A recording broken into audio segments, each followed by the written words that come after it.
Democracy my foot. एक लड़की ने पीएम को गाली दे दी और एफआईआर हो गई। कहाँ है डेमोक्रेसी, कहाँ है फ्री स्पीच? पैकअप। किस सेक्शन में एफआईआर हुई पता है? सेक्शन? भाई फीलिंग्स की बात हो रही है, तुम सेक्शन पूछ रही हो। और यही प्रॉब्लम है, फीलिंग सबके पास है, फैक्ट्स किसी के पास नहीं। अरे कॉन्स्टिट्यूशन और लॉ से चलने वाले देश में फीलिंग से सब कुछ चलेगा क्या? अच्छा ठीक है, फीलिंग की बात हुई है ना, तो चलो आज हम फीलिंग्स साइड में रखेंगे और एक ऐसी कहानी सुनाएंगे जो आपके हिस्ट्री टीचर ने आपसे छुपाई थी। फीलिंग से देश नहीं चलेगा और कहानी से चलेगा। अरे मेरा मतलब फैक्ट्स सुनाएंगे। कैसे फैक्ट्स? यही कि इंडियन कॉन्स्टिट्यूशन में एब्सोल्यूट फ्री स्पीच थी, लेकिन कॉन्स्टिट्यूशन लागू होने के बाद सिर्फ 16 महीने के लिए, और 16 महीने बाद उसे खत्म किसने किया? ये सुन के तुम्हारा फोन हाथ से गिर जाएगा। मोदी ने किया होगा, और कौन करेगा? फ्री स्पीच का तो वही कत्ल करते आए हैं ना। अरे मोदी जी तो उस समय पॉलिटिक्स में थे ही नहीं, वो तो तब बच्चे थे। हाँ बच्चे थे तब, तो कैसे करेंगे? लेकिन किया किसने था? चाचा जी ने। मोदी जी के चाचा जी ने? अरे केवल मोदी जी के चाचा जी ने नहीं, वो तो देश के चाचा थे, मेरा मतलब नेहरू जी ने। क्या क्या क्या? चलो पहले रिकॉर्ड स्ट्रेट करते हैं। 23 जुलाई जंतर मंतर सीजेपी का नीट प्रोटेस्ट चल रहा था। इसी प्रोटेस्ट के दौरान 25 साल की रुचिका सिंह, जो नोएडा सेक्टर 168 की रहने वाली है, स्टेज पर चढ़ती है, माइक हाथ में लेती है और प्रधानमंत्री के लिए वो सब कह जाती है जो हम इस चैनल पर रिपीट भी नहीं कर सकते। मतलब कितना बुरा था? इतना बुरा कि हम वो क्लिप ऑडियो के साथ चला भी नहीं सकते। और सोचो, हमने तो टीएमसी के भाषण भी झेले हैं, रोडीज भी देखा है और बादशाह के गाने तक सुने हैं। ओके फिर? 6 दिन तक कुछ नहीं होता। फिर 29 जुलाई को सुप्रीम कोर्ट की एडवोकेट स्मृति सिंह कंप्लेन फाइल करती हैं। नोएडा पुलिस 0 एफआईआर रजिस्टर करती है। बीएनएस की सेक्शन 352 यानी insult with intent to provoke breach of peace, section 353 public mischief वाले स्टेटमेंट्स और सेक्शन 356 डेफेमेशन। इसके बाद केस दिल्ली ट्रांसफर कर दिया जाता है। बस एक एफआईआर। सरकार ने फाइल नहीं की, एक प्राइवेट सिटीजन ने की, उन धाराओं में जो 100 साल से भी पुरानी हैं, किसी न किसी फॉर्म में। तो फिर ट्विटर पे अनडिक्लेयर्ड इमरजेंसी क्यों ट्रेंड कर रहा है? क्योंकि जिनके लिए इमरजेंसी एक वाइब है, उन्होंने असली इमरजेंसी देखी नहीं। जिन्होंने देखी थी उन्हीं की पार्टी ने लगाई थी। ओफो, चलो फिर ये फ्री स्पीच वाली कहानी सुनाओ, 16 महीने वाली। एक क्विज, इंडिया में सबसे ज्यादा फ्री स्पीच कब थी? अभी इंटरनेट है, सब कुछ बोल सकते हो। जनवरी 1950 से जून 1951। वो तो नेहरू जी का टाइम था।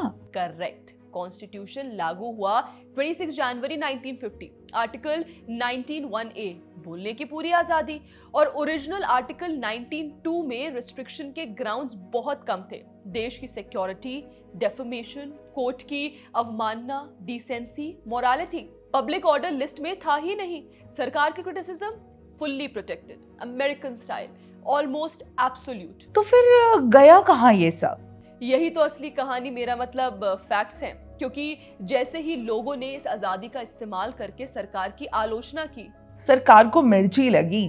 मिर्ची नहीं, पूरा भूत चढ़ गया।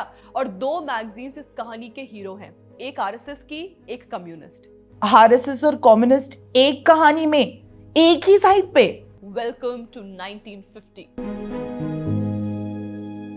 मैगजीन नंबर 1, ऑर्गेनाइजर, आरएसएस का वीकली। फरवरी 1950, ईस्ट पाकिस्तान में हिंदुओं का कत्लेआम, लाखों रेफ्यूजीज बंगाल आ रहे हैं। हालत इतनी बुरी कि लोग रोटी के लिए ब्लड बैंक में खून बेच रहे हैं।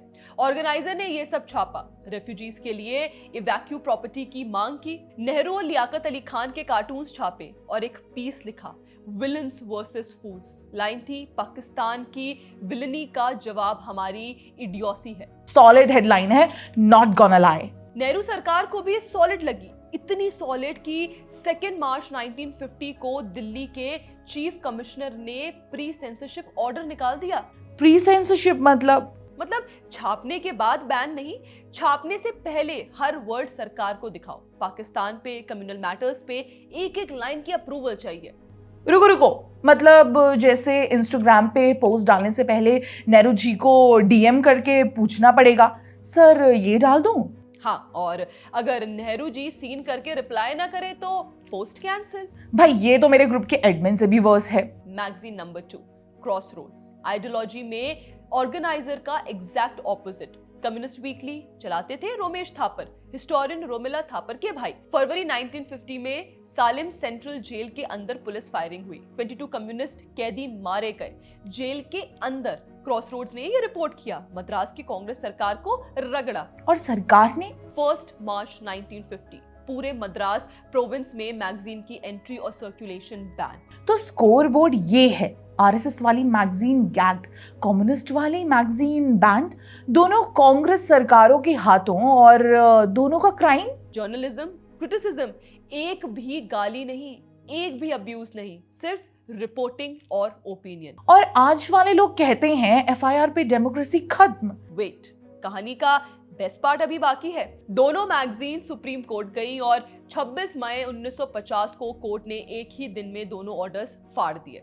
Romesh Thapar versus state of Madras, Brijbhushan versus state of Delhi, verdict unconstitutional. Court ने कहा रेस्ट्रिक्शन सिर्फ उन्हीं ग्राउंड्स पे लग सकती है जो 1902 में लिखे हैं। पब्लिक ऑर्डर लिखा नहीं है तो रेस्ट्रिक्शन नहीं लगेगी। मतलब आजाद भारत की पहली बड़ी फ्री स्पीच विक्ट्री नेहरू सरकार के खिलाफ थी। और उस दिन कोर्ट रूम में संघ की मैगजीन और कम्युनिस्ट मैगजीन सेम साइड पे खड़ी थी। हिस्ट्री में ऐसा क्रॉसओवर एवेंजर्स में भी नहीं हुआ है। ओके, तो सुप्रीम कोर्ट ने बोल दिया क्रिटिसिज्म अलाउड है, हैप्पी एंडिंग। तुम्हें क्या लगता है जो आदमी कार्टून से प्री सेंसरशिप तक पहुंच गया वो सुप्रीम कोर्ट से हार मान लेगा? नहीं मानेंगे ना। सरदार पटेल ने जुलाई 1950 में नेहरू को चिट्ठी लिखी। इन जजमेंट्स ने प्रेस पर कंट्रोल से जुड़े सारे कानूनों की बुनियाद ही हिला दी है। और नेहरू का जवाब आया 1951 में, फर्स्ट अमेंडमेंट, यानी संविधान का पहला संशोधन। अमेरिका का फर्स्ट अमेंडमेंट तो स्पीच प्रोटेक्ट करता है ना? हाँ, अमेरिका का फर्स्ट अमेंडमेंट स्पीच बचाता है, इंडिया का फर्स्ट अमेंडमेंट स्पीच पे पहरा बिठाता है। ये डिफरेंस रट्टा मार लो, एग्जाम में नहीं जिंदगी में काम आएगा। क्या ऐड किया उसने? आर्टिकल 19(2) में रीजनेबल रिस्ट्रिक्शंस घुसाया, नए ग्राउंड्स डाले, public order, incitement to an offence, foreign state से फ्रेंडली रिलेशन, वही चीजें जो सुप्रीम कोर्ट ने मानी नहीं थी। नेहरू ने पेन उठाया और कॉन्स्टिट्यूशन में खुद लिख दी, और ये किया कि एक प्रोविजनल पार्लियामेंट से जिसे किसी वोटर ने चुना नहीं था, पहले जनरल इलेक्शन से भी पहले। रुको, बिना इलेक्टेड पार्लियामेंट के कॉन्स्टिट्यूशन अमेंड कर दिया फ्री स्पीच कम करने के लिए, क्योंकि मैगजीन्स ने क्रिटिसिज्म की थी। अब तुम समझ रही हो? और आज वाली एफआईआर उसी अमेंडमेंट के फ्रेमवर्क पे खड़ी है। 75 इयर्स से हर स्पीच रेस्ट्रिक्शन की फाउंडेशन वही है। पिंजरा कांग्रेस ने बनाया, ताला कांग्रेस ने लगाया, चाबी 60 साल कांग्रेस की जेब में रही। इमरजेंसी में तो पूरा पिंजरा ही प्रेस के ऊपर रख दिया। तो अब पूरा सीन क्लियर करते हैं। 1950 कार्टून्स और रिपोर्टिंग पे मैगजीन्स बैन। 2026 स्टेज पे खड़ी होके पीएम को गंदी गालियां और एक्शन के नाम पे एक एफआईआर, प्राइवेट सिटीजन की कंप्लेन पे, नेहरू के ही बनाए लीगल सिस्टम में। और उस एफआईआर पे सबसे ज्यादा चिल्ला कौन रहा है? वही लोग जिनकी पार्टी ने कार्टून्स पे मैगजीन बैन की थी। भाई आयरनी की भी कोई इज्जत होती है यार। ये लोग तो आयरनी को भी जंतर मंतर पे ले जाके केयरफुल, एफआईआर हो जाएगी। देखा, ये है सेल्फ रेगुलेशन। फ्री स्पीच का मतलब ये नहीं कि ब्रेन का फिल्टर निकाल दो। और यही असली पॉइंट है। इस चैनल का स्टैंड कंसिस्टेंट है। हमने ऑर्गेनाइजर की कहानी सुनाई, हमने क्रॉसरोड्स की कहानी भी सुनाई, एक कम्युनिस्ट मैगजीन की, क्योंकि प्रिंसिपल पॉलिटिक्स से बड़ा है। क्रिटिसिज्म प्रोटेक्टेड होनी चाहिए। 1950 में सुप्रीम कोर्ट ने की थी, आज भी होनी चाहिए। हम खुद क्रिटिसिज्म का धंधा करते हैं, लेकिन गाली क्रिटिसिज्म नहीं है, अब्यूज आर्ग्यूमेंट नहीं है, और ऑर्डिनरी लॉ के अंडर एक एफआईआर। इमरजेंसी नहीं है। इमरजेंसी क्या होती है उनसे पूछो जिन्होंने लगाई थी। और उनसे पूछने के लिए ज्यादा दूर मत जाना, बस कांग्रेस ऑफिस का एड्रेस डाल दो गूगल मैप में।